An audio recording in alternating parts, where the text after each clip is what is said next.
Mám otázku, jak a kde začít s psaním? Individuálně.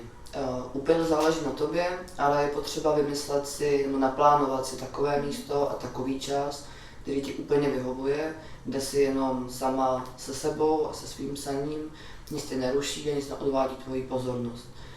Ať to bude kavárna, pracovní stůl doma, kuchyňský stůl, postel, bude to ráno, v poledne, večer, v noci, záleží úplně na tobě, ale je důležitá určitá pravidelnost, to znamená vymezit si každý den čas, kdy opravdu vím, že můžu psát. Jak dlouhý má být ten interval pro to moje psaní ze začátku? Záleží na tobě a na tom, co potřebuješ psát a jak to dlouho potřebuješ psát. Trochu se to váže třeba i k té denní době. Ale je dobré vymyslet si takový plán, který je splnitelný. To znamená za začátku 10-15 minut a pak to třeba podle potřeby rozšiřovat, případně i zkrátit. Když já píšu, když začínám psát, tak já škrtám a nikam se pak nepohnu. Jak to mám udělat, abych jako se nějak pohla v tom psaní? Neškrtat. To je úplně jednoduchá rada.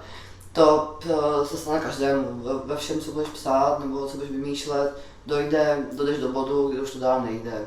Ať už zápletka nebo tvorba postavy, cokoliv, ale je dobré úplně nepřestávat. Buď si začni psát ten příběh z jiné strany, nebo si tak jenom volně piš, co tě vyrušilo, proč ti to nejde, co ti třeba brání v tom psaní, ale je dobré s tím úplně nepřestávat. Pokud máš nějaký časový plán, tak se ho snaž dodržet.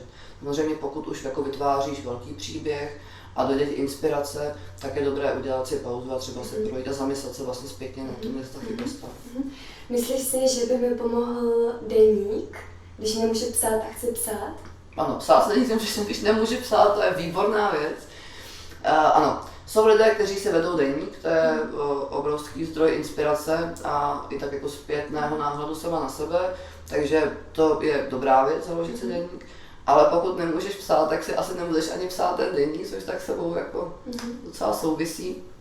Pak je dobré udělat si něco jako spisovatelský deník a nepsat si tam to, co se obvykle o deníku píše, ale třeba jenom si ráno zapsat svůj sen, nebo si udělat poznámku o nějaké pouliční scéně, kterou si viděla, nebo zachytit třeba dialog, který tě zaujal v kavárně, na ulici, v tramvaji, nebo vidíš v parku něco zajímavého, tak si to tam napíšeš. Případně si tam vložíš třeba výstřižek z novin nebo fotku, která se ti líbila a potom to vlastně můžeš zase použít jako určitý zdroj inspirace pro svůj tvor. Při tom psaní mám volit jako klasický papír, tužku, nebo mám spíše ten jako písíčko, počítač, a nebo ještě třeba je tam nějaká jináčí metoda? No, to má každý úplně jinak. Třeba můj muž si píše poznámky jako poznámky místo SMS do telefonu. Někdo používá různá nahrávadla, ať už diktafon nebo právě telefon, pokud má takovou aplikaci. Někdo si píše na papír plnícím perem třeba nebo tužkou, aby mohl gumovat. Každý to má jinak, ty to máš jak? No já jako většinou používám papír a tužku klasicky, ale občas mám ráda ten počítač a existuje jeden software, jmenuje se to Zen. Je to takový editor, něco jako Word, akorát, že se ti objeví stránka, která je naprosto čistá, takže nejsi rušená žádnýma funkcema a je to naprosto výborná záležitost, doporučuji.